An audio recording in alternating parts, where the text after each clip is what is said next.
The space reacts to you. The mirror becomes a way for you to see the space.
Satellites, something that's separate but still connected to something else. So, of course, that refers to the different sites that we have been investigating. That, in some sense, they're very separate. But as we explore those sites, we also find some connections, and we also create some connections. And we've had this image of that they somehow are sending out signals, but as long, let's say an abandoned site, in a way, it's like a dead satellite that doesn't, maybe it's sending out a signal, but it's not being picked up, something like that.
This is sort of an installation and at the same time not an installation.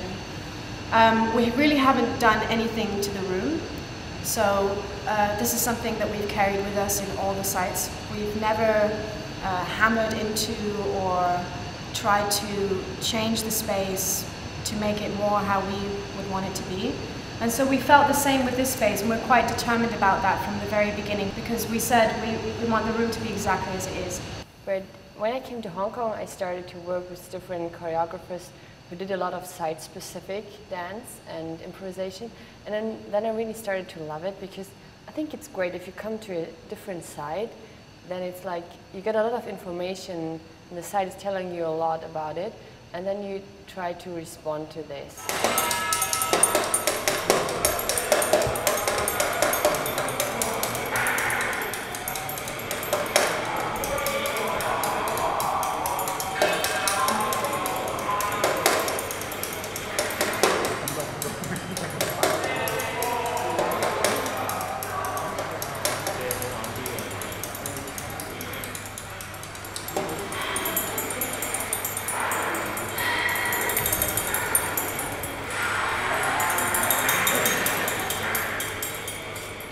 one thing that improvisation does, which other art forms do, but it very specifically does, is it makes the audience witnesses.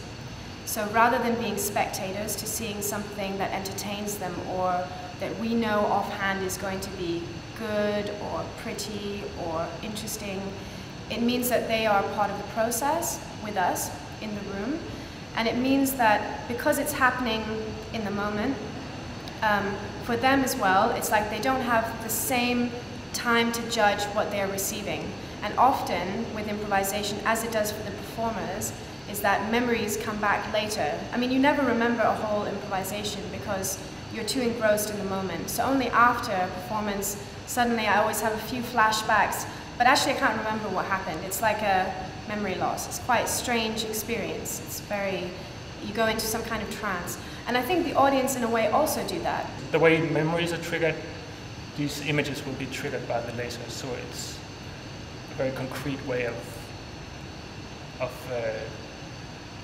bringing the audience into our memories as well, the way our memories are triggered.